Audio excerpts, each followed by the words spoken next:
서울의 심장부 테헤란로에 우뚝 솟은 아우라 그룹 타워의 최상층은 언제나 완벽한 통제 아래 있었다.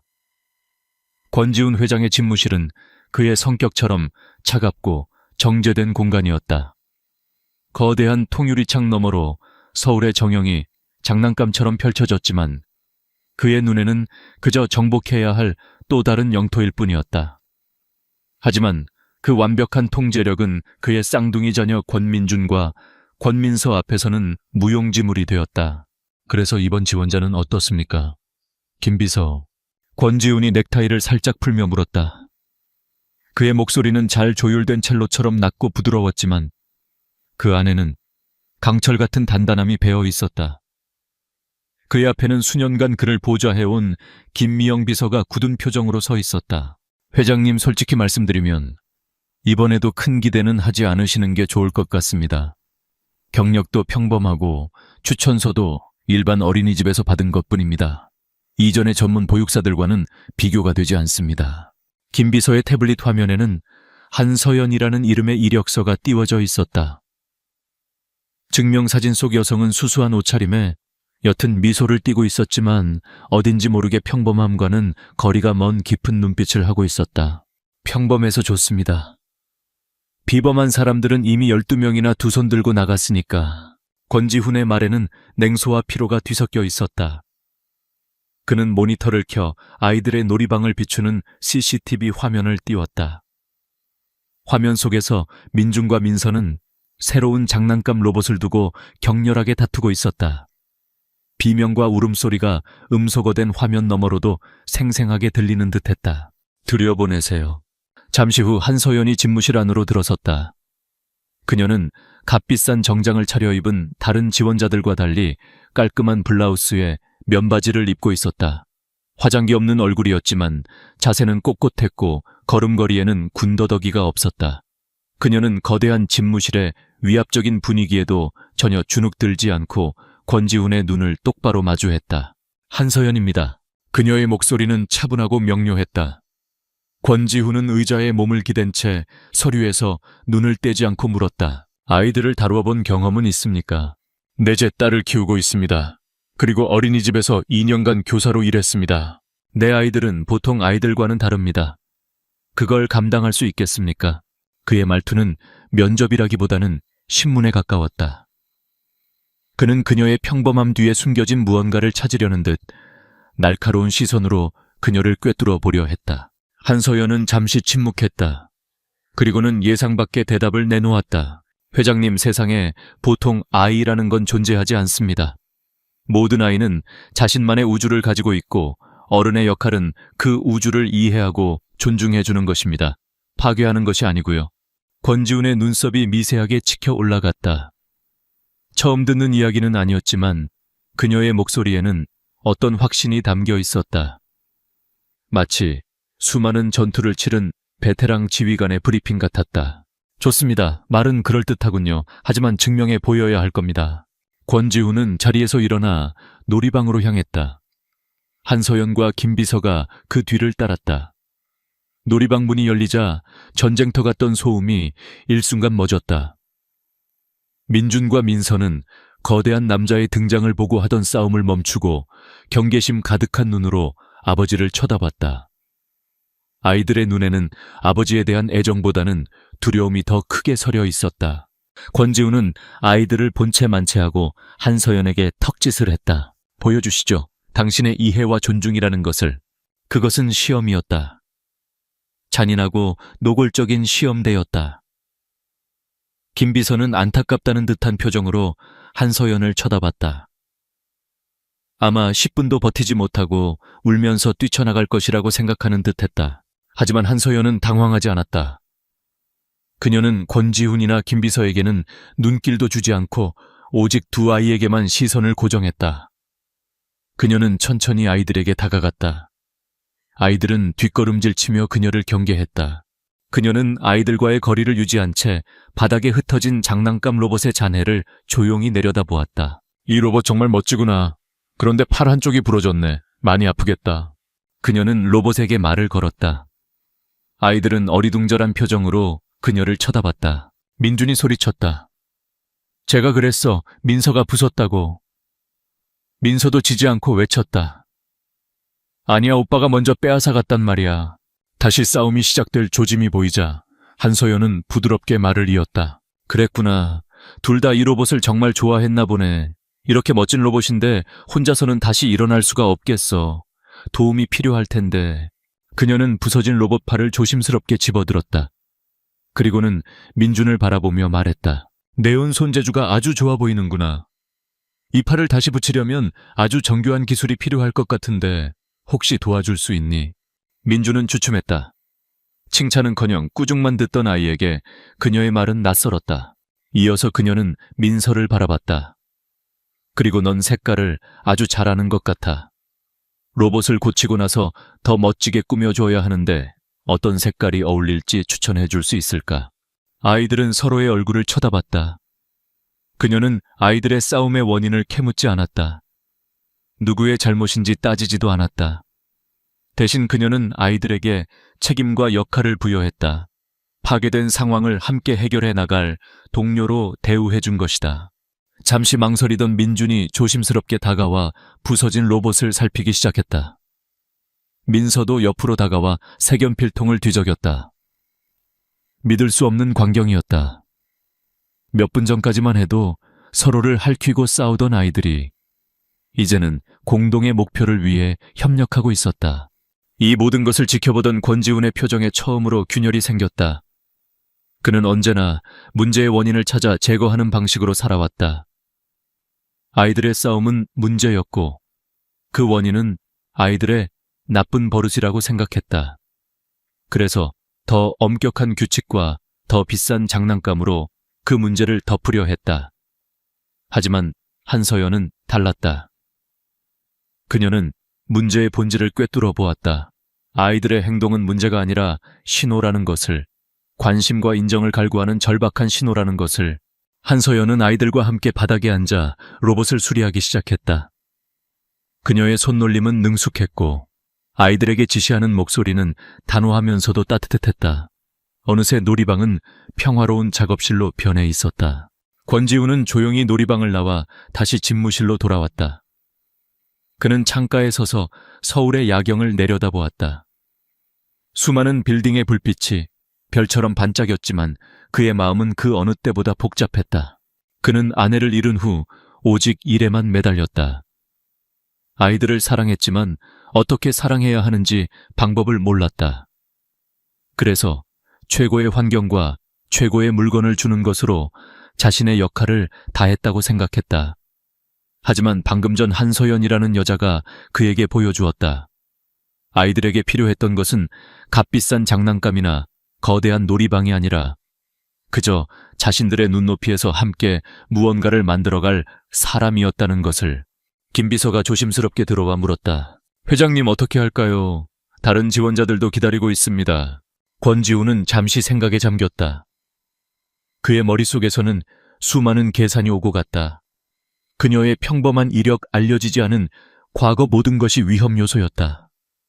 그의 세상에서는 모든 것이 예측 가능하고 통제 가능해야 했다. 한서연은 예측 불가능한 변수였다. 하지만 동시에 그녀는 유일한 해답처럼 보이기도 했다. 다른 지원자들은 모두 돌려보내세요. 한서연 씨를 채용하겠습니다. 네, 하지만 회장님 신원조회도 아직. 지금 바로 시작하세요. 최고 수준으로. 그녀에 대한 모든 것을 알아내세요. 가족관계, 금융기록, 과거 행적까지. 사소한 것 하나도 놓치지 말고. 알겠습니다, 회장님. 계약 조건은 어떻게 할까요? 권지훈은 잠시 망설이다가 김 비서가 제시한 최고 수준의 연봉 테이블에서 2배의 금액을 불렀다. 김 비서의 눈이 경악으로 커졌다. 업계 최고 대우의 2배였다. 회장님, 그건 너무... 그녀가 내 아이들을 사람으로 만들어줄 수 있다면 그 정도는 싼 값입니다. 그리고 당장 오늘부터 출근하라고 하세요. 내일부터는 펜트하우스에 입주해야 합니다. 그날 저녁 한서연은 검은색 세단에 올라탔다. 차는 부드럽게 서울의 밤거리를 미끄러져 나갔다. 그녀의 손에는 방금 서명한 고용계약서가 들려 있었다. 상상도 못할 액수의 연봉과 파격적인 조건이었다. 이 돈이면 딸 유나에게 더 안정적인 환경을 만들어줄 수 있을 것이다. 빚에서도 벗어날 수 있다. 평범한 삶 그녀가 그토록 갈망하던 삶을 살 수 있게 될지도 모른다. 차는 한남동의 최고급 주상복합 건물인 아우라 팰리스의 지하 주차장으로 들어섰다. 전용 엘리베이터는 소리 없이 최상층으로 올라갔다. 문이 열리자 거대한 펜트하우스의 내부가 드러났다. 대리석 바닥은 거울처럼 빛났고 높은 천장에는 은하수처럼 조명이 쏟아졌다. 한쪽 벽면 전체가 유리로 되어 있어 서울의 야경이 파노라마처럼 펼쳐졌다. 집사로 보이는 중년 여성이 정중하게 그녀를 맞이했다. 한서연 선생님 오셨습니까? 저는 이 집의 관리를 맡고 있는 오 집사입니다. 회장님께서는 서재에 계십니다. 먼저 방을 안내해드리겠습니다. 한서연이 배정받은 방은 어지간한 호텔 스위트룸보다 넓고 호화로웠다. 방 안에도 작은 거실과 드레스룸 욕실이 딸려 있었다. 창밖으로는 한강의 야경이 그림처럼 보였다. 필요한 것이 있으시면 언제든지 말씀해 주십시오. 오 집사가 나가고 방에는 다시 정적이 흘렀다. 한서연은 창가에 서서 밖을 내다보았다. 이토록 높은 곳에서 도시를 내려다보는 것은 처음이었다. 모든 것이 발 아래에 있는 듯한 착각을 불러일으키는 아찔하고도 외로운 높이였다. 그녀는 이 화려한 세장에 갇힌 아이들을 생각했다. 아버지는 일에 미쳐 있고 주변에는 차가운 어른들뿐인 곳. 아이들의 난폭함은 어쩌면 이 거대하고 텅 빈 공간을 향한 필사적인 외침이었을지도 모른다. 괜찮아, 그냥 아이들을 돌보는 일이야. 예전처럼 위험한 일도 아니고 누구를 속이는 일도 아니야. 나는 이제 그냥 평범한 보육교사 한서연일 뿐이야. 그녀는 스스로에게 다짐하듯 되뇌었다. 과거의 그림자를 떨쳐내기 위해 딸 유나와 함께 평범한 행복을 찾기 위해 이 일을 선택했다. 하지만 그녀의 발끝에 닿는 차가운 대리석의 감촉과 코끝을 스치는 비싼 향수 냄새, 그리고 이 집 전체를 감싸고 있는 인공적인 고요함 속에서 그녀의 훈련된 감각은 경고 신호를 보내고 있었다. 이곳의 침묵은 평화가 아니라 폭풍 전의 고요함과 닮아 있었다. 그녀는 문득 서재 쪽을 바라보았다. 그곳에 있을 남자 권지훈. 그는 단순히 아이들을 방치한 무심한 아버지가 아닐지도 모른다. 저토록 완벽하게 모든 것을 통제하는 남자가 유독 아이들에게만 서툴다는 것은 어딘가 부자연스러웠다. 그의 차가운 눈빛 뒤에 숨겨진 것은 무엇일까? 한서연은 깊은 한숨을 내쉬었다. 그녀는 그저 돈을 벌고 조용히 살고 싶었을 뿐인데 자신도 모르는 사이에 거대한 용의 둥지 한가운데로 걸어 들어온 것만 같았다. 그리고 그녀의 직감은 단 한 번도 틀린 적이 없었다. 한서연이 아우라 팰리스에 들어온 지 한 달이 지났다. 거대하고 차갑던 펜트하우스에는 미세하지만 분명한 변화의 바람이 불고 있었다. 이전에는 값비싼 오브제들처럼 제자리에 놓여 있기만 하던 장난감들이 이제는 거실 한가운데에 아이들의 상상력으로 만들어진 성과 도시를 이루고 있었다. 정막을 깨는 것은 오직 아이들의 비명뿐이었던 공간에 이제는 웃음소리가 스며들기 시작했다. 변화의 중심에는 한서연이 있었다. 그녀는 아이들에게 규칙을 가르쳤다. 정해진 시간에 일어나고 정해진 시간에 식사하며 정해진 시간에 잠자리에 드는 규칙. 처음에는 완강히 저항하던 민준과 민서도 그녀의 일관되고 단호한 태도 앞에서는 결국 따를 수밖에 없었다. 그녀의 규칙은 억압이 아니었다. 그것은 예측 불가능한 세상 속에서 아이들이 기댈 수 있는 단단한 기둥과도 같았다. 더 중요한 것은 그녀가 규칙 안에 자유를 허락했다는 점이다. 오후의 놀이 시간은 온전히 아이들의 것이었다. 그녀는 지시하는 대신 질문을 던졌다. 오늘은 무엇을 만들어 볼까? 이 이야기의 다음 내용은 어떻게 될까? 그녀는 아이들의 서툰 창조물을 칭찬했고 엉뚱한 상상력에 귀를 기울였다. 아이들은 처음으로 자신들의 세계가 존중받는 경험을 했다. 그 결과 민준이는 더 이상 분노를 폭력으로 표출하지 않았다.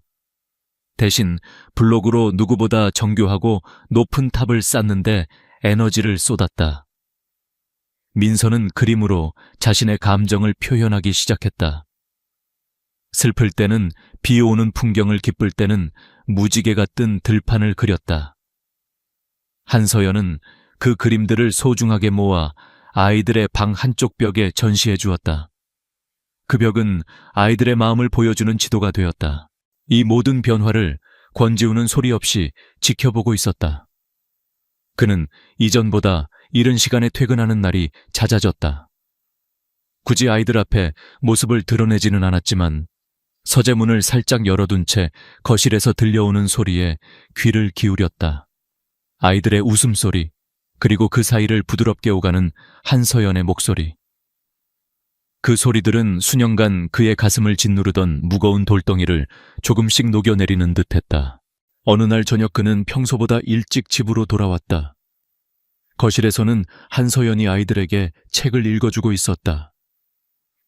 그녀의 무릎을 베고 누운 민서와 그 옆에 바싹 붙어 앉은 민준이의 모습은 완벽한 평화 그 자체였다. 권지우는 자신도 모르게 그 광경을 넋을 잃고 바라보았다. 죽은 아내가 살아있을 때도 그는 아이들과 저런 다정한 풍경을 만들어 본 기억이 없었다. 그는 언제나 바빴고 아내는 홀로 지쳐갔다. 아빠? 그를 발견한 민서가 벌떡 일어나 달려왔다. 이전에는 그의 등장에 주춤하던 아이였다. 권지우는 순간 어떻게 반응해야 할지 몰라 몸이 굳었다. 그는 어색하게 팔을 벌려 딸을 안아 올렸다. 작고 따뜻한 온기가 품에 안겨왔다. 선생님이랑 쿠키 만들었어요. 아빠 것도 남겨놓았는데. 아이의 목소리는 신나게 조잘거렸다. 권지우는 말없이 아이의 머리를 쓰다듬었다. 그리고 그의 시선은 조용히 일어나 그들 부녀를 바라보는 한서연에게로 향했다. 그녀의 눈빛에는 어떤 사적인 감정도 담겨 있지 않았다. 그저 자신의 임무를 완수하고 있는 프로의 담담함만이 있을 뿐이었다. 하지만 권지우는 그 담담함 뒤에 숨겨진 거대한 힘을 느끼고 있었다. 그녀는 단순히 아이들을 돌보는 것이 아니라 부서진 가족을 재건하고 있었다. 하지만 한서연의 일상은 아이들을 돌보는 것만으로 채워지지 않았다. 그녀의 과거는 그녀의 몸에 지워지지 않는 습관을 남겼다. 그녀는 주변 환경을 끊임없이 분석하고 잠재적인 위협을 탐색했다. 그것은 숨을 쉬는 것처럼 자연스러운 본능이었다.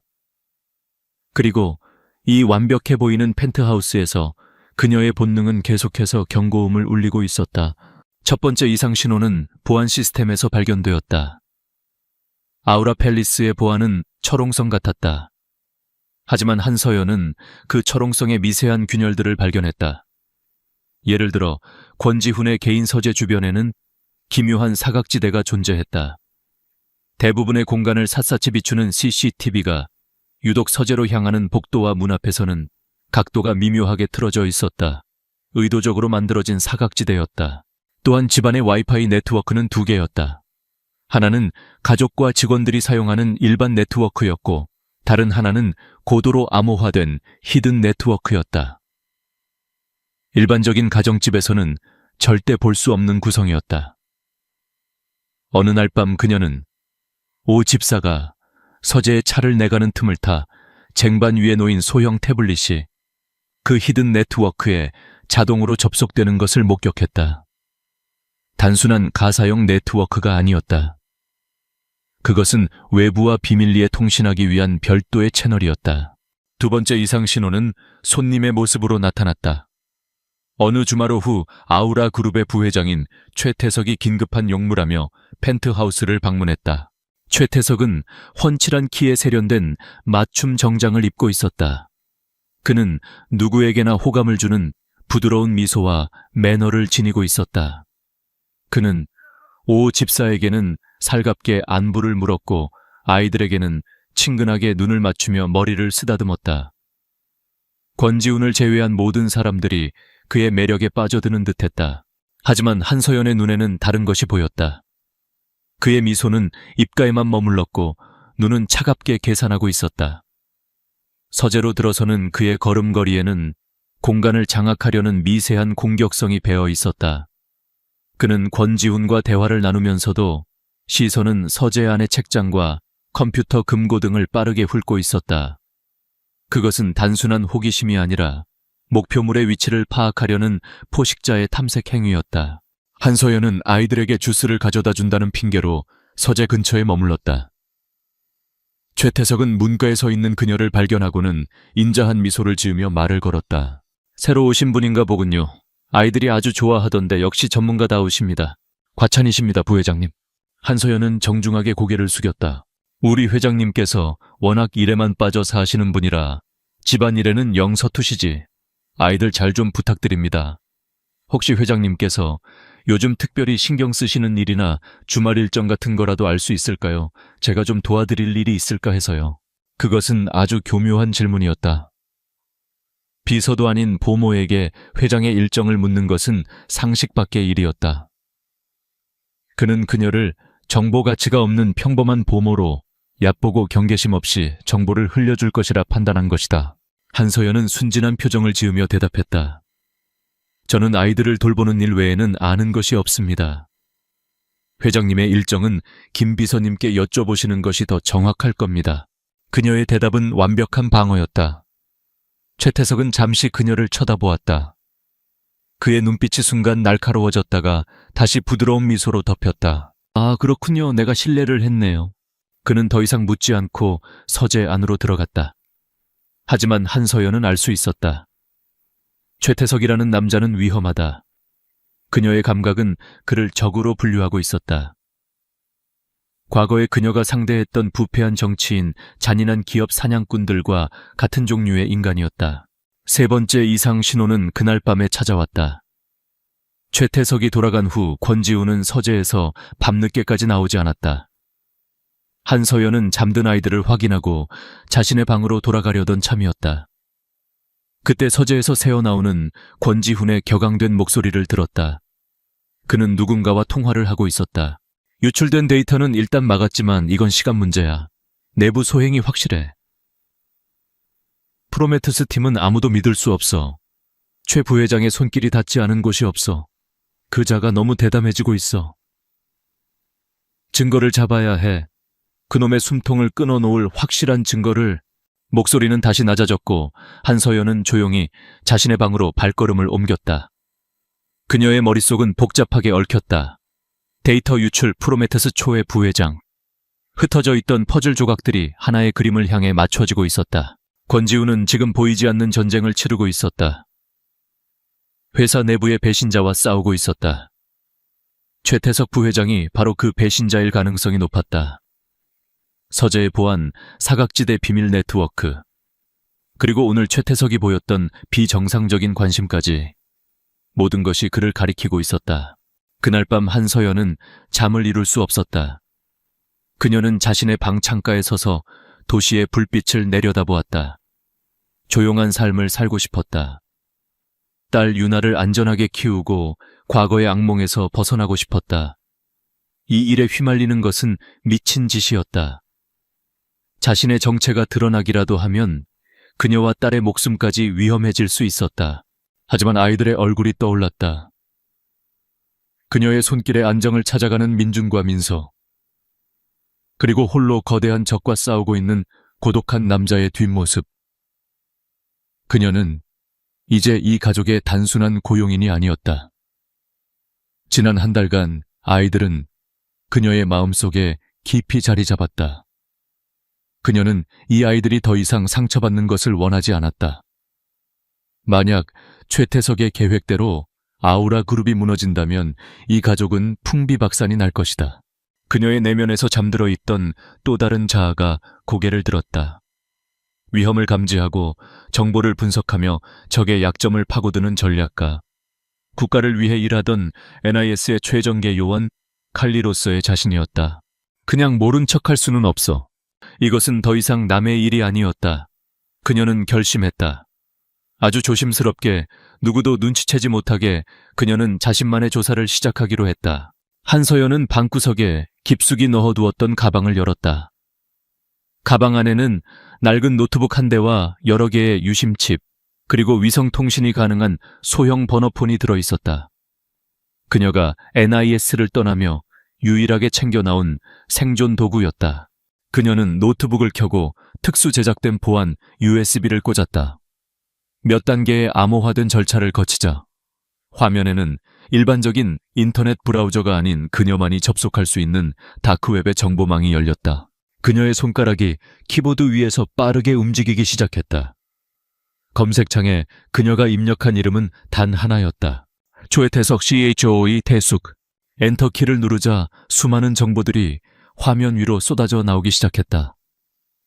그의 공식적인 프로필, 화려한 경력, 언론과의 인터뷰 기사들. 하지만 그녀가 찾고 있는 것은 그런 빛나는 표면이 아니었다. 그녀는 그 이면에 숨겨진 어두운 균열을 찾고 있었다. 한서연의 얼굴이 노트북의 차가운 불빛에 비쳤다. 그녀의 눈빛은 더 이상 평범한 보모의 것이 아니었다. 그것은 먹잇감을 발견한 사냥꾼의 눈빛이었다. 과거는 아직 끝나지 않았다. 아니, 이제 다시 시작되고 있었다. 노트북 화면에서 뿜어져 나오는 차가운 빛이 한서연의 얼굴을 하얗게 비췄다. 그녀의 눈은 수많은 데이터와 암호화된 파일들 사이를 맹렬하게 오가고 있었다. 최태석의 공식적인 이력은 흠잡을 데 없이 완벽했다. 명문대 졸업 해외 MBA, 그리고 아우라그룹에 합류하기 전까지 몇몇 유망한 벤처기업을 성공적으로 이끈 경력까지. 그는 성공한 기업인의 전형처럼 보였다. 하지만 한서연은 그가 세심하게 구축한 빛의 장막 뒤 어둠의 균열을 집요하게 파고들었다. 그녀는 과거 NIS 시절 사용했던 백도어와 인맥을 동원해 지금은 삭제되거나 봉인된 기록들에 접근하기 시작했다. 그리고 마침내 그녀는 찾아냈다. 5년 전 바이퍼 인시던트. 그 단어를 보는 순간 한서연의 심장이 얼음장처럼 차가워졌다. 그것은 그녀의 인생을 송두리째 바꿔놓은 작전의 이름이었다. 당시 국내의 한 중견 IT 기업이 개발한 차세대 반도체 기술을 해외 경쟁국에 유출하려는 시도를 막는 것이 작전의 목표였다. 한서연은 그녀의 파트너이자 스승이었던 강민호 팀장과 함께 기술 유출의 핵심 인물에게 접근하는 임무를 맡았었다. 작전은 실패했다. 현장에서 총격전이 벌어졌고 강민호 팀장은 그녀를 구하고 대신 총에 맞아 사망했다. 공식적인 조사 결과는 NIS 내부 정보 유출로 인한 작전 실패였다. 모든 책임은 사망한 강민호 팀장에게 돌아갔다. 그는 영웅에서 한순간에 조직을 배신한 역적으로 전락했다. 유일한 생존자였던 한서연은 극심한 정신적 충격과 회의감 속에서 조직을 떠났다. 그녀는 강민호 팀장의 실수를 믿을 수 없었다. 그는 그 누구보다 치밀하고 신중한 사람이었다. 그리고 지금 그녀의 눈앞에 있는 기록은 그녀의 오랜 의심이 사실이었음을 증명하고 있었다. 최태석. 그는 5년 전 바로 그 IT 기업의 중간 관리자였다. 공식 기록에는 그의 이름이 전혀 언급되지 않았지만 한서연이 파고든 암호화된 자금 흐름 기록에는 그의 흔적이 선명하게 남아 있었다. 바이페어 인사이던트 직후 파나마에 있는 한 유령 회사에서 최태석이 차명으로 관리하던 또 다른 유령 회사로 거액의 자금이 흘러들어간 기록. NIS가 지키려던 기술은 결국 경쟁국으로 넘어갔고 최태석은 그 대가로 막대한 부를 챙겼다. 그는 내부에서 정보를 팔아넘기고 모든 죄를 강민호 팀장에게 뒤집어 씌운 장본인이었다. 한서연의 손이 마우스를 쥔 채 미세하게 떨렸다. 숨을 쉬는 법을 잊어버린 듯 가슴이 답답해져 왔다. 분노가 머리끝까지 치밀어 올랐다. 자신의 스승을 죽음으로 내몰고 그의 명예를 더럽힌 원수. 자신의 인생을 망가뜨리고 딸 유나와 함께 숨어 살게 만든 장본인. 그자가 바로 권지훈의 집을 제 집처럼 드나들고 민준과 민서의 머리를 쓰다듬던 최태석이었다. 이것은 더 이상 권지훈의 싸움이 아니었다. 이것은 처음부터 그녀의 싸움이었다. 운명은 복수를 위해 그녀를 이곳 적의 심장부로 이끈 것일까? 그녀의 눈빛에서 평범한 보모의 온기는 사라지고 차갑고 날카로운 칼날 같은 분노와 슬픔이 서렸다. 다음 날 한서연은 평소와 똑같이 행동했다. 아이들을 깨워 아침을 먹이고 정해진 스케줄에 따라 움직였다. 하지만 그녀의 내면은 거대한 폭풍이 휩쓸고 지나간 뒤였다. 그녀의 모든 감각은 이전보다 몇 배는 더 예민하게 주변을 경계했다. 최태석의 그림자는 이제 집안 곳곳에 어른거리는 듯했다. 권지우는 그녀의 미묘한 변화를 감지했다. 그녀는 여전히 완벽하게 임무를 수행하고 있었지만 어딘가 강철 같은 긴장감이 느껴졌다. 마치 활시 위를 최대한 당겨놓은 듯한 금방이라도 무언가 터질 것 같은 위태로운 평온함이었다. 그의 신뢰를 결정적으로 굳히는 사건은 그날 밤에 일어났다. 민준이가 악몽을 꾸고 비명을 지르며 깼다. 오 집사와 다른 고용인들이 허둥지둥 달려왔지만 아이는 진정하지 못하고 발작적으로 울부짖었다. 권지훈도 어찌할 바를 모르고 방문 앞에 서 있었다. 그때 한서연이 조용히 아이에게 다가갔다. 그녀는 아이를 억지로 안거나 다그치지 않았다. 대신 아이의 눈높이에 맞춰 무릎을 꿇고 앉아 작게 떨리는 손을 부드럽게 잡아주었다. 민준아, 괜찮아. 내가 여기 있어. 그녀의 목소리는 낮고 차분했다. 마치 깊은 동굴 속에서 울려 퍼지는 소리처럼 아이의 공포를 부드럽게 감쌌다. 무세운 꿈을 꿨구나. 꿈속에서 무엇을 봤니? 내게 이야기해 줄 수 있어. 민준이는 한참을 흐느끼다가 띄엄띄엄 꿈 이야기를 시작했다. 괴물이 나타나 아빠를 잡아갔다는 횡설수설하는 이야기였다. 다른 사람들은 그저 아이의 잠꼬대로 치부했을 것이다. 하지만 한서연은 진지하게 귀를 기울였다. 그랬구나. 정말 무서웠겠다. 하지만 그건 그냥 꿈이야. 봐, 아빠는 저기 안전하게 계셔. 그리고 내가 옆에 있으니 이제 어떤 괴물도 널 해치지 못해. 내가 다 막아줄게. 그녀의 목소리에는 흔들림 없는 확신이 있었다. 그것은 단순한 위로가 아니었다. 어떤 위협으로부터도 반드시 지켜내겠다는 강한 맹세처럼 들렸다. 아이는 서서히 울음을 그치고 그녀의 품에 안겨 다시 잠이 들었다. 권지훈은 그 모든 과정을 숨죽여 지켜보았다. 한서연은 아이의 공포를 이해하고 공감하며 해결책을 제시했다. 그녀는 단순한 보모가 아니었다. 그녀는 사람의 마음을 읽고 치유하는 능력을 가진 사람이었다. 어쩌면 자신에게 지금 가장 필요한 사람일지도 모른다는 생각이 들었다. 그날 밤 권지훈은 서재에서 나와 테라스에 서 있는 한서연에게 다가갔다. 서울의 야경이 별처럼 쏟아지는 밤이었다. 아까는 고마웠습니다. 그가 먼저 침묵을 깼다. 제가 할 일을 했을 뿐입니다. 한서연은 야경에서 눈을 떼지 않은 채 대답했다. 권지훈은 그녀의 옆에 서서 한참 동안 도시의 불빛을 바라보았다. 그는 누구에게도 자신의 약한 모습을 보이지 않는 사람이었다. 하지만 오늘 밤 그는 누군가에게 기대고 싶다는 충동을 느꼈다. 프로메테스라는 프로젝트가 있습니다. 그는 갑자기 다른 이야기를 꺼냈다. 세상의 에너지 패러다임을 바꿀 수 있는 기술입니다. 인류에게는 축복이 될 수도 있지만 어떤 이들에게는 재앙이 될 수도 있죠. 그래서인지 독수리 떼처럼 달려드는 자들이 많습니다. 그는 자조적인 미소를 지었다. 정점에 오르면 모두가 내 편인 것처럼 보이지만 사실은 아무도 믿을 수 없게 됩니다. 충성심마저 돈으로 거래되는 세상이니까요. 누가 진짜 내 사람인지, 누가 내 등에 칼을 꽂을 적인지 알 수가 없죠. 그는 한서연을 떠보고 있었다. 그녀의 반응을 살피고 있었다. 그녀는 그저 고개를 끄덕이며 그의 말을 묵묵히 들어주었다. 그녀의 침묵은 그에게 더 많은 이야기를 하도록 부추겼다. 한서연은 그의 말을 들으며 자신의 조각들을 맞춰 나갔다. 그가 말하는 독수리 떼의 우두머리는 바로 최태석이었다. 권지훈은 지금 안개 속에서 보이지 않는 적과 홀로 싸우고 있었다. 5년 전의 자신처럼. 그녀의 내면에서 두 개의 목소리가 격렬하게 충돌했다. 하나의 목소리는 속삭였다. 도망쳐 서연아, 넌 이제 칼리가 아니야. 유나 엄마일 뿐이야. 최태석은 위험한 인물이야. 그의 심기를 건드리는 순간 너와 유나의 안전은 보장할 수 없어. 넌 이미 한 번 모든 걸 잃었잖아. 이 돈만 받고 조용히 떠나. 하지만 다른 목소리는 외쳤다. 강민호 팀장님의 복수를 해야지.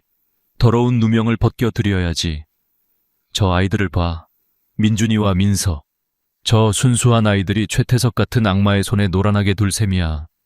여기서 도망치는 건 또 다른 배신이야. 그녀는 갈등했다. 과거의 복수와 현재의 안위, 정의와 생존, 어떤 것을 선택해야 하는가. 권지훈은 그녀의 깊은 고뇌를 눈치채지 못한 채 씁쓸하게 말을 맺었다. 가끔은 모든 걸 버리고 떠나고 싶다는 생각도 듭니다. 하지만 저 아이들을 보면 그럴 수가 없네요. 그의 말은 한서연의 마음에 비수처럼 꽂혔다. 아이들을 지키고 싶다는 마음, 그것은 그녀 역시 마찬가지였다. 그녀는 결코 최태석이 이 가족을 파괴하도록 내버려 둘 수 없었다. 그녀는 결정을 내렸다. 후퇴할 수는 없다. 그렇다고 섣불리 나설 수도 없다. 그녀의 정체가 드러나는 순간 모든 판이 뒤엎어질 것이다. 지금 그녀가 할 수 있는 일은 단 하나. 권지훈이 스스로 싸워 이길 수 있도록 어둠 속에서 그에게 무기를 쥐어주는 것이었다. 그날 새벽 모두가 잠든 시간, 한서연은 다시 번호폰을 손에 들었다. 그녀는 누구도 추적할 수 없는 보안 이메일 계정을 생성했다. 수신자는 권지훈의 개인 암호화 이메일 주소였다. 그녀가 이 집의 보안 시스템을 분석하며 알아낸 주소였다. 그녀는 짧고 암호 같은 메시지를 작성했다. 판도라 상자, 5년 전 바이퍼가 삼킨 것. 열쇠는 파나마에 있다. 계좌번호 PH771038XXX. 다음 주 화요일 23시 청담동 매종드 라핀. 메시지에는 그녀의 신원을 유추할 만한 어떤 단서도 없었다. 하지만 권지훈이라면 그 의미를 파고들 것이다. 바이퍼와 파나마 계좌는 그가 내부의 적을 찾는 결정적인 실마리가 될 터였다. 매종드 라핀은 최태석이 비밀리에 사람들을 만나는 장소였다. 한서연의 손가락이 전송 버튼 위에서 잠시 멈췄다. 이 버튼을 누르는 순간 그녀는 다시 돌아올 수 없는 강을 건너게 된다. 조용한 삶을 향한 꿈은 산산조각 날 것이다. 그녀는 잠든 민준과 민서의 방을 모니터로 바라보았다. 그리고 멀리 지방에 있는 엄마 집에서 잠들어 있을 딸 유나의 얼굴을 떠올렸다. 그녀가 지켜야 할 세상이었다. 딸깍! 그녀는 망설임 없이 버튼을 눌렀다. 이메일은 어둠 속으로 조용히 전송되었다. 이제 주사위는 던져졌다. 그녀는 과거의 망령을 깨워 스스로의 가장 강력한 무기이자 가장 치명적인 약점으로 삼았다. 보이지 않는 전쟁의 서막이 마침내 그녀의 손으로 열린 것이다. 권지훈은 새벽 3시가 넘도록 서재를 떠나지 못했다. 그의 앞에는 익명의 이메일이 띄워져 있었다. 처음에는 스팸이나 경쟁사의 함정일 것이라 치부했다. 하지만 그의 이성을 마비시키는 구체적인 단어들이 있었다. 바이퍼, 파나마 계좌, 그리고 청담동의 레스토랑 이름과 날짜. 바이페오. 그의 기억 속 희미하게 남아있는 아우라 그룹이 인수합병했던 작은 IT 기업의 폐기된 프로젝트 코드명이었다. 외부인은 절대 알 수 없는 이름. 이것만으로도 이 이메일의 발신자가 보통 인물이 아님을 직감할 수 있었다. 그는 즉시 자신이 유일하게 신뢰하는 그룹의 공식적인 지휘 계통 밖에 있는 직속 보안팀에게 연락을 취했다. 박 실장 이 계좌와 장소를 즉시 조사해 누구도 눈치채지 못하게. 그의 목소리는 얼음처럼 차가웠다. 안개 속에 가려져 있던 적의 윤곽이 아주 조금 드러나기 시작한 것 같았다. 며칠 후 아우라 팰리스의 펜트하우스는 아우라 재단이 주최하는 연례 자선 갈라의 열기로 뜨거웠다. 정재계의 거물들과 유명 인사들이 화려한 옷을 입고 샴페인 잔을 부딪혔다. 권지훈은 행사의 주최자로서 사람 좋은 미소를 지으며 손님들을 맞이하고 있었지만 그의 신경은 온통 다른 곳에 쏠려 있었다. 박 실장으로부터 보고가 들어온 참이었다. 파나마 계좌는 실제로 존재했으며 거액의 자금이 세탁된 흔적이 발견되었다. 그리고 최태석 부회장은 이메일에 적힌 바로 그날 매종드 라핀을 예약했다. 익명의 제보자는 진짜였다. 이 파티는 단순한 자선 행사가 아니었다. 그것은 거대한 전쟁터의 위장이었다. 최태석 역시 오늘을 기다려왔다. 그는 권지훈의 옆에서 그보다 더 인자한 미소를 지으며 사람들과 어울렸다. 그의 계획은 완벽했다. 이 화려한 파티가 모든 사람의 시선을 빼앗는 동안 그의 해커가 원격으로 펜트하우스 내부에 위치한 메인 서버실을 뚫고 프로메테스의 모든 데이터를 빼낼 것이다. 그리고 흔적을 지우기 위해 서버실 근처에서 작은 화재 경보를 울려 사람들을 대피시키고 그 혼란을 틈타 데이터 전송을 완료할 계획이었다. 모든 죄는 권지훈이 가장 신이 많은 연구개발팀장에게 돌아가도록 증거까지 조작해두었다. 한서연은 아이들을 데리고 파티에 소음이 닿지 않는 별도의 공간에 머물고 있었다. 하지만 그녀의 감각은 파티장 전체를 샅샅이 훑고 있었다.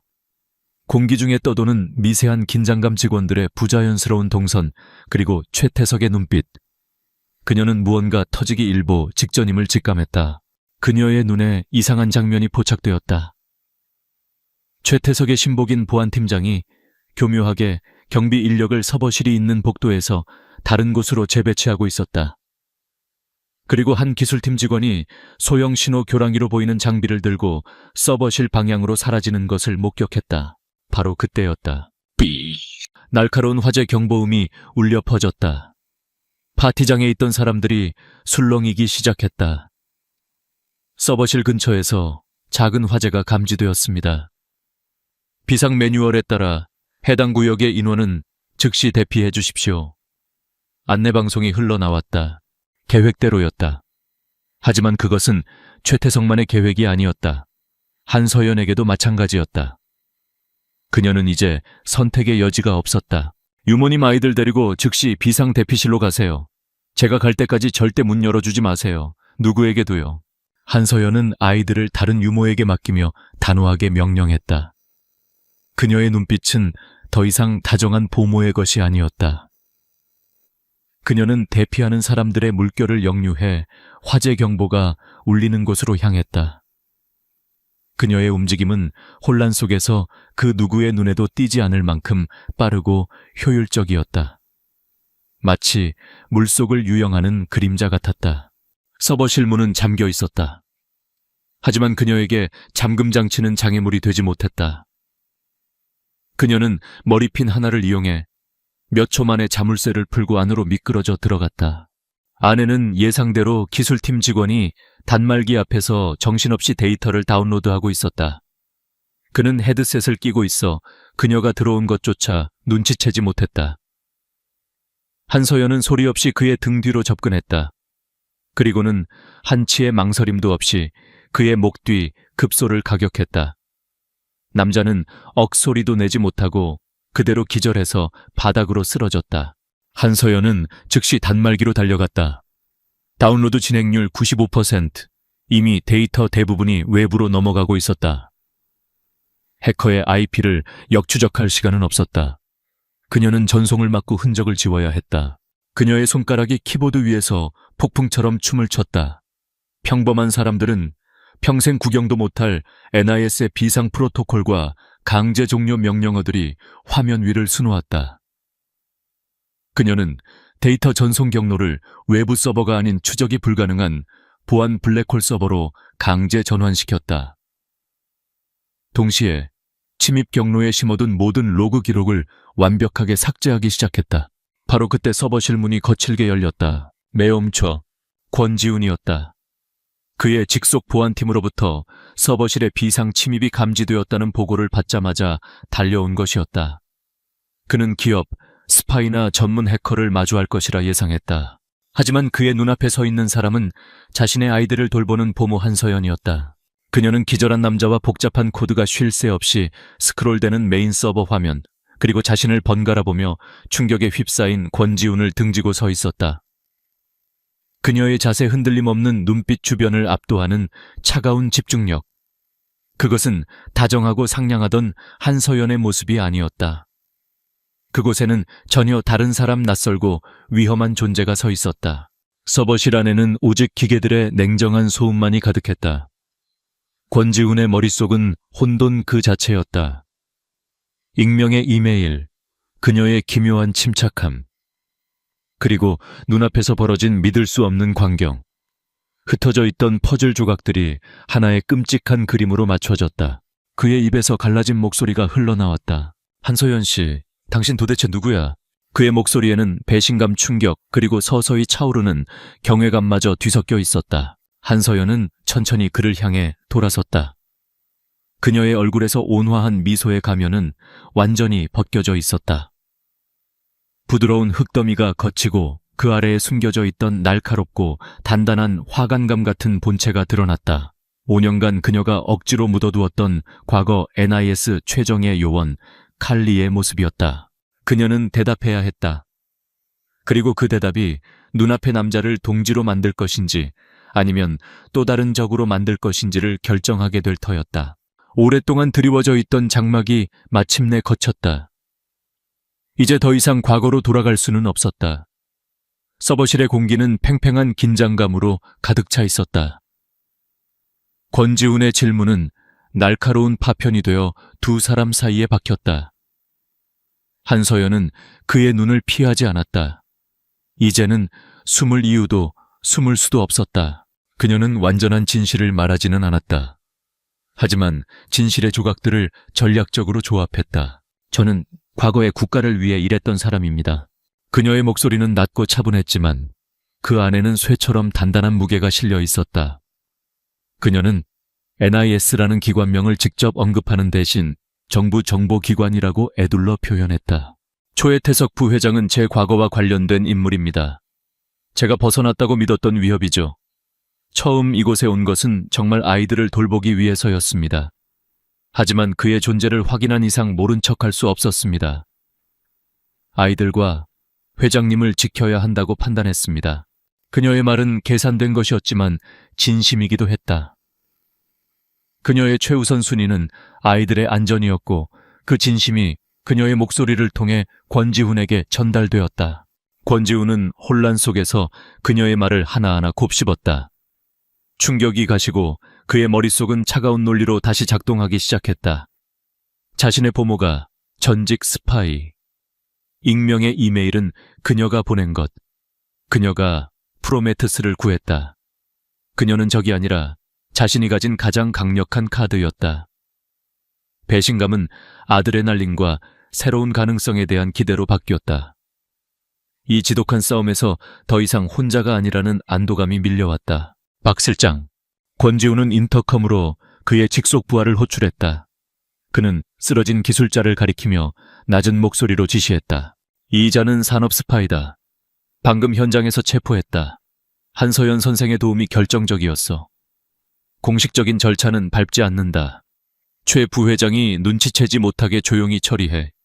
그리고 이 시간부로 서버실을 포함한 펜트하우스의 모든 보안 시스템을 최고 등급으로 재편성한다.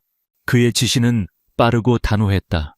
충직한 박 실장은 한서연을 잠시 놀란 눈으로 쳐다봤지만 어떤 질문도 하지 않고 명령을 수행했다. 권지훈은 이 상황을 완벽하게 통제하고 있었다. 다음 날 두 사람은 권지훈의 서재에서 다시 마주 앉았다. 어제와 같은 공간이었지만 공기는 완전히 달라져 있었다. 더 이상 고용주와 피고용인의 관계가 아니었다.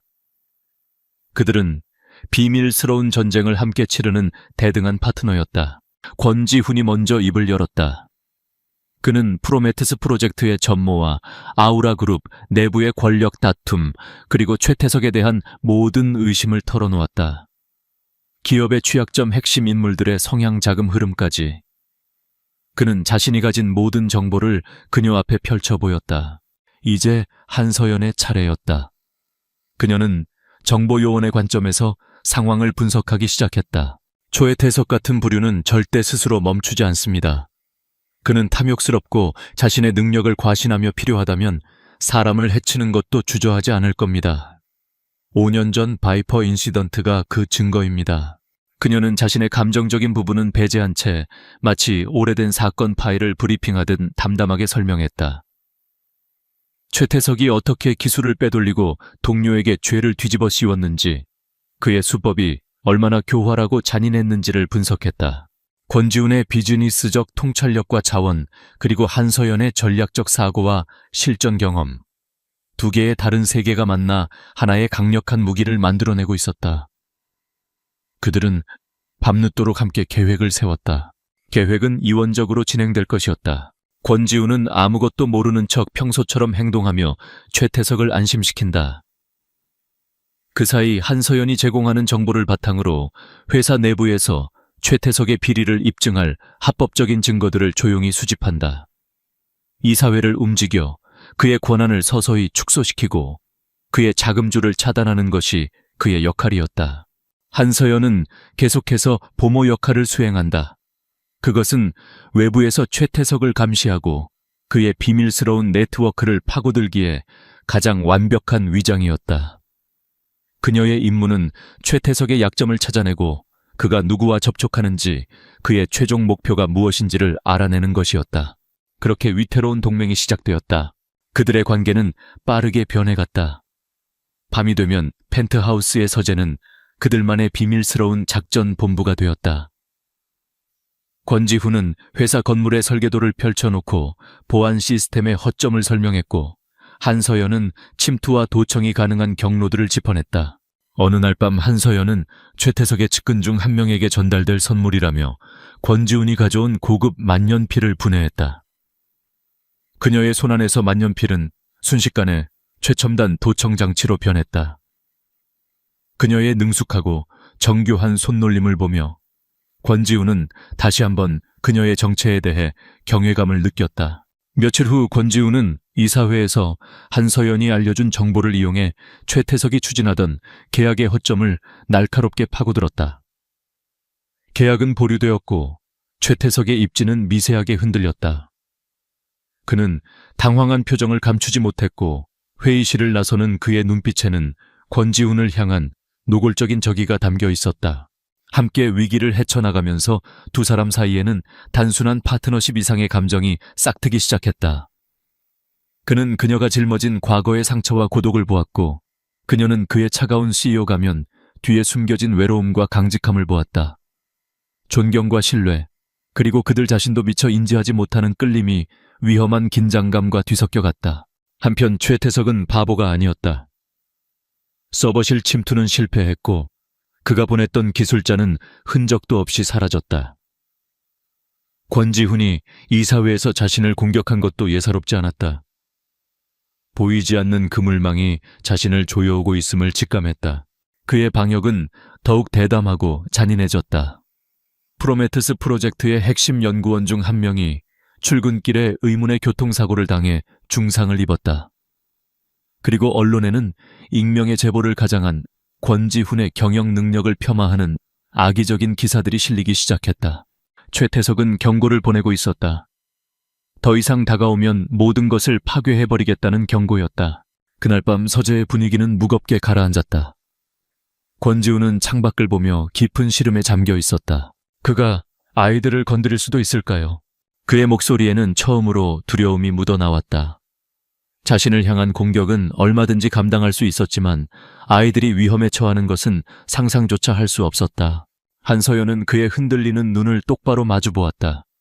그녀의 눈빛은 그 어느 때보다 단단하고 고요했다. 두려우신 거 압니다. 하지만 그래서 멈추면 모든 것을 잃습니다. 그녀는 그의 책상으로 다가가 사고를 당한 연구원의 사진과 악의적인 기사들을 한쪽으로 밀어냈다. 그리고 깨끗해진 공간의 중앙에 손을 얹었다. 저를 믿으십시오, 회장님. 우리가 이깁니다. 그녀의 목소리에는 어떤 꾸밈이나 과장도 없었다. 그것은 수많은 죽음과 배신을 겪고도 살아남은 전문가의 절대적인 확신이었다. 그녀의 그 확신이 권지훈의 두려움을 잠재웠다. 그는 고개를 끄덕였다. 그녀에 대한 신뢰는 이제 완전해졌다. 그들은 더 이상 어색한 동맹이 아니었다. 그들은 최후의 결전을 앞둔 하나의 통일된 전선이었다. D-Day. 아우라그룹 R&D 센터의 대강당은 전 세계에서 모인 취재진과 투자자 정부 관계자들로 발 디딜 틈이 없었다. 오늘 권지훈은 아우라그룹의 미래이자 자신의 모든 것을 건 프로메테스를 세상에 공개할 예정이었다. 단상 위 거대한 스크린에는 인류의 새로운 여명이라는 프로젝트의 슬로건이 푸른빛으로 빛나고 있었다. 최태석은 맨 앞줄에 앉아 있었다. 그의 얼굴에는 자신감 넘치는 미소가 걸려 있었지만 그 속내는 시커멓게 타들어가고 있었다. 오늘이 마지막 기회였다. 프로메테스가 성공적으로 발표되면 권지훈의 입지는 반석 위에 오를 것이고 자신은 설 자리를 잃게 된다. 그는 모든 것을 걸었다. 그의 계획은 치밀했다. 첫째, R&D 팀 내부에 심어둔 스파이가 프로메테스 시연 소프트웨어에 악성 코드를 심어두었다. 라이브 시연의 결정적인 순간 시스템은 단순히 실패하는 것을 넘어 치명적인 에너지 과부하를 일으킬 것이다.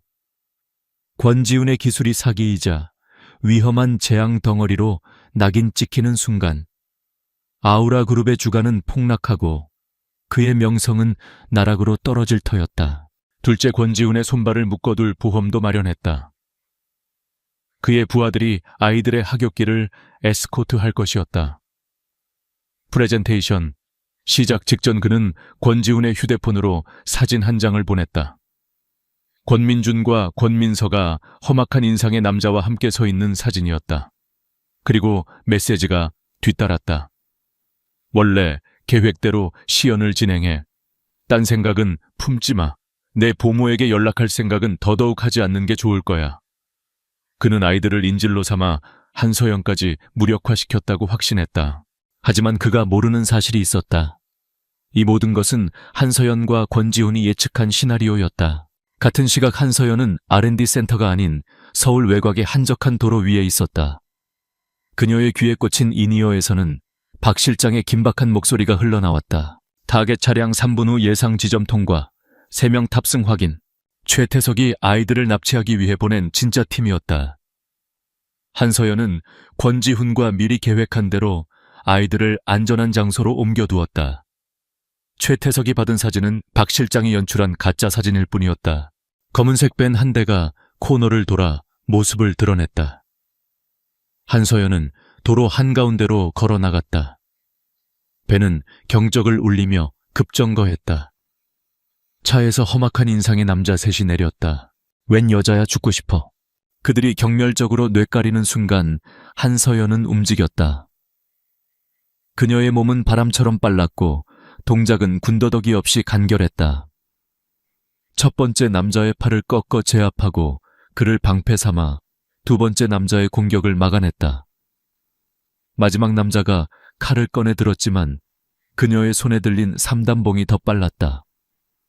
몇 번의 격렬한 타격음과 함께 3명의 장정은 순식간에 바닥에 쓰러져 의식을 잃었다. 모든 것은 1분도 채 걸리지 않았다. 한서연은 자신의 번호폰으로 단 한 단어의 메시지를 보냈다. 수신이는 단상 뒤에서 프레젠테이션을 준비하고 있던 권지훈이었다. 확보.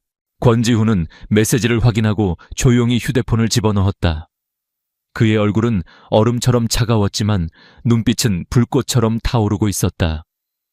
이제 아이들은 안전했다. 남은 것은 괴물의 숨통을 끊는 일뿐이었다. 그는 무대 위로 걸어나갔다. 스포트라이트가 그를 비췄고 그는 청중을 향해 담담하게 입을 열었다. 그의 등 뒤 스크린에는 프로메테스의 개념도가 펼쳐졌다. 최태석은 맨 앞줄에서 여유롭게 박수를 치며 그를 바라보았다. 모든 것이 자신의 손아귀 위에 있다는 승자의 미소였다. 권지훈의 프레젠테이션은 막힘없이 이어졌다. 그리고 마침내 운명의 순간이 다가왔다. 그리고 이제 여러분께 프로메테스가 만들어낼 미래를 직접 보여드리겠습니다. 그가 나지막이 명령했다. 프로메테스 가동. 거대한 스크린에 구현된 가상의 에너지 코어가 빛을 발하기 시작했다. 순조롭게 진행되는 듯하던 그때 갑자기 시스템이 격렬하게 흔들리며 붉은 경고 메시지가 화면을 뒤덮었다. 시스템 에러 에너지 오버로드 이미넨트. 청중석이 술렁이기 시작했다. 기자들의 카메라 플래시가 미친 듯이 터져 나왔다. 최태석의 입가에 잔인한 미소가 걸렸다. 끝났다. 하지만 바로 그 순간 스크린의 화면이 다시 한번 바뀌었다. 에너지 과부하 화면이 아니었다. 대신 복잡한 데이터 추적 프로그램이 화면을 가득 채웠다. Malicious code detected. Initiating counter-trace protocol. 화면에는 해커의 IP 주소와 실시간 위치가 표시되었다. 그리고 그 옆으로 수많은 암호화된 이메일과 자금 거래 내역들이 폭포수처럼 쏟아져 내리기 시작했다. 모든 거래의 끝은 단 한 사람을 가리키고 있었다. 최초의 수신자 최태석, 에유라 그룹 부회장. 그리고 마지막으로 화면에 클로즈업된 것은 5년 전 파나마 유령 회사의 계좌에서 최태석의 차명 계좌로 거액이 송금된 기록이었다. 바이퍼 인시던트의 증거였다. 강당 안의 모든 공기가 얼어붙었다. 최태석의 얼굴에서 미소가 사라지고 사색이 되어갔다. 권지훈은 마이크에 대고 얼음처럼 차가운 목소리로 말했다. 지난 수개월간 아우라 그룹은 내부의 적으로부터 공격받아 왔습니다. 하지만 오늘 그 모든 것을 끝내겠습니다. 그의 말이 끝나기 무섭게 행사장 곳곳에 배치되어 있던 권지훈의 직속 보안팀 요원들이 일제히 움직여 최태석의 자리로 향했다. 넋이 나간 채 앉아있던 최태석은 순식간에 그들에게 둘러싸였다.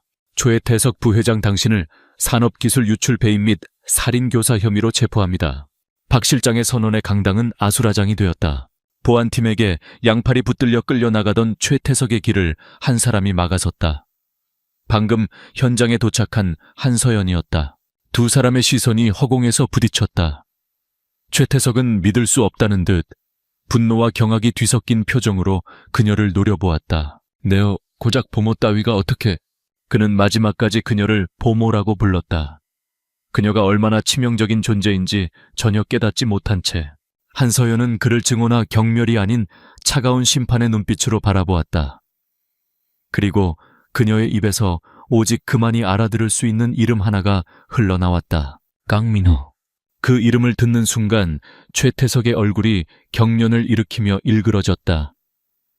그는 모든 것을 깨달았다. 이것은 단순히 기업의 암투가 아니었다. 자신이 묻어버렸다고 생각했던 과거의 망령이 복수를 위해 돌아온 것이었다. 그는 자신이 얕보았던 CEO에게 패배한 것이 아니었다. 자신이 배신했던 남자의 기억과 존재조차 인식하지 못했던 한 여자에게 완벽하게 패배한 것이었다. 유학! 최태석은 짐승 같은 비명을 지르며 발버둥 쳤지만 요원들에게 끌려 무대 뒤로 사라졌다.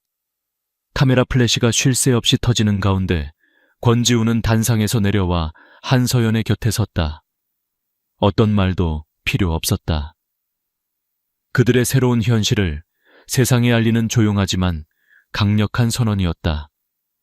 전쟁은 끝났다.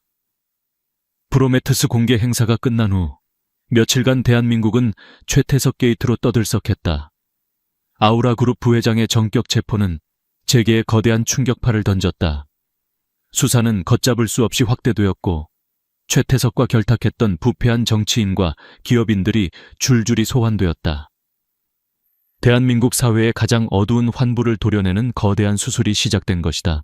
아우라 그룹의 주가는 잠시 출렁였지만 프로메테스 기술의 가치가 재평가되고 권지훈 회장의 단호한 자정 능력에 대한 신뢰가 더해지면서 곧바로 사상 최고치를 경신했다. 권지훈은 자신의 회사를 좀먹던 암세포를 스스로의 손으로 제거한 영웅으로 칭송받았다. 그는 이 기회를 놓치지 않고 최태석의 잔재를 모두 청산하며 그룹의 구조를 재편했다. 능력 있고 충성스러운 인물들이 주요 보직에 발탁되었고 투명하고 새로운 시스템이 구축되었다. 폭풍이 지나간 며칠 뒤 한서연은 조용한 아침 햇살을 받으며 국립현충원을 찾았다. 수많은 비석들 사이를 지나 그녀는 한 이름 앞에 멈춰섰다. 순직 요원 강민호. 그녀는 5년간 자신의 목에 걸린 가시 같았던 그 이름을 가만히 쓸어보았다. 최태석이 체포된 후 NIS는 바이퍼 인시던트에 대한 재조사를 실시했다. 모든 진실이 밝혀졌고 강민호 팀장의 이름 앞에는 배신자라는 오명 대신 순직 요원이라는 명예로운 칭호가 새겨졌다. 한서연은 준비해온 하얀 국화 한 송기를 비석 앞에 내려놓았다. 승리감이나 환희는 없었다. 대신 깊고 고요한 평화가 그녀의 마음을 채웠다. 5년간 그녀를 괴롭혔던 죄책감과 분노 슬픔의 망령이 비로소 그녀를 놓아주는 듯했다. 이제 정말 과거를 떠나보낼 수 있게 되었다. 다 끝났어요, 팀장님. 이제 편히 쉬세요. 그녀의 작은 속삭임이 바람에 흩어졌다. 그녀가 뒤를 돌아보았을 때 멀찍이 떨어진 곳에서 권지훈이 그녀를 기다리고 있었다. 그는 그녀의 과거를 위한 시간을 존중하며 묵묵히 그녀의 곁을 지켜주고 있었다. 두 사람 사이에는 어떤 말도 오가지 않았지만 그 침묵은 그 어떤 위로보다 깊고 따뜻했다. 펜트하우스의 풍경은 완전히 달라져 있었다. 더 이상 차갑고 텅 빈 박물관이 아니었다. 그곳은 이제 진짜 집이 되어가고 있었다. 거실에서는 민준 민서, 그리고 며칠 전 이곳으로 온 한서연의 딸 유나가 함께 레고를 조립하며 웃고 떠들고 있었다. 세 아이가 어우러져 노는 모습은 새로운 가족의 탄생을 알리는 상징과도 같았다. 한서연이 아이들을 흐뭇하게 바라보고 있을 때 권지훈이 그녀에게 다가왔다. 그의 얼굴에는 그동안 볼 수 없었던 부드럽고 따뜻한 미소가 걸려 있었다. 그는 그녀에게 두 가지 제안을 했다. 첫 번째는 직업적인 제안이었다. 한서연 씨 아우라그룹의 새로 신설될 전략위험관리 최고 책임자 CSO 직을 맡아주셨으면 합니다. 당신의 통찰력과 경험으로 아우라그룹을 내부와 외부의 모든 위협으로부터 지켜주십시오. 이건 보상이 아닙니다. 당신의 능력에 대한 정당한 자리입니다. 그것은 그녀의 모든 능력을 인정하는 그룹의 최고의 임원직이었다. 그리고 그는 잠시 말을 멈췄다가 두 번째 제안을 꺼냈다. 이번에는 딱딱한 비즈니스 용어를 모두 걷어낸 한 남자의 진심이었다. 그리고 한서연 씨, 당신은 내 회사만 구한 게 아닙니다. 당신은 나와 내 아이들도 구했습니다. 텅 비어있던 내 삶을 채워주었고 나에게 다시 웃는 법을 알려주었습니다. 그는 그녀의 손을 조심스럽게 잡았다. 그의 손은 따뜻하고 단단했다. 나의 비즈니스 파트너뿐만이 아니라 내 인생의 파트너가 되어주시겠습니까? 나와 그리고 저 아이들과 함께 새로운 가족을 만들어 주시겠습니까? 그의 고백에는 화려한 미사여구는 없었다. 하지만 그의 눈빛과 목소리에는 세상 그 무엇보다 진솔하고 깊은 마음이 담겨 있었다. 한서연은 눈앞의 남자를 바라보았다. 그리고 거실에서 행복하게 웃고 있는 아이들을 바라보았다. 그녀가 감히 꿈꿔본 적도 없는 미래였다. 더 이상 과거를 숨기지 않아도 되는 삶. 엄마로서의 자신, 전략가로서의 자신, 그리고 한 여자로서의 자신이 모두 함께 존재할 수 있는 삶. 그녀의 눈가에 조용히 눈물이 흘러내렸다. 그것은 슬픔의 눈물이 아니라 기쁨과 안도의 눈물이었다. 그녀는 고개를 끄덕였다. 네. 그녀의 대답은 짧았지만 그 안에는 수만 가지의 의미와 약속이 담겨 있었다. 몇 달 후 아우라 팰리스 펜트하우스의 거실. 권지훈과 한서연은 세 아이들과 함께 바닥에 둘러앉아 거대한 레고 도시를 만들고 있었다. 민준이는 설계도를 보며 가장 높은 빌딩을 쌓았고, 민서는 알록달록한 꽃밭을 꾸몄으며, 유나는 작은 자동차들을 도로 위에 나란히 줄 세우고 있었다. 권지훈은 더 이상 일에 중독된 차가운 CEO가 아니었다. 그는 아이들의 엉뚱한 질문에 웃으며 대답해주는 다정한 아빠였다. 한서연은 더 이상 과거의 그림자에 갇힌 보모가 아니었다. 그녀는 사랑하는 사람들의 곁에서 평화로운 미소를 짓는 세상에서 가장 강하고 아름다운 여인이었다. 권지훈은 레고를 조립하는 척하며 조용히 한서연의 손을 잡았다. 그녀는 그를 보며 따뜻하게 웃어주었다. 그는 말썽쟁이 쌍둥이를 위해 보모를 고용했다. 하지만 그가 얻은 것은 그의 제국을 구할 구원자이자 그의 영혼을 치유할 동반자, 그리고 그의 인생을 완성할 사랑이었다. 그는 그녀의 진짜 정체에 충격을 받았었다. 하지만 바로 그 정체성이 그의 불완전했던 세상을 완벽하게 만들어 주었다.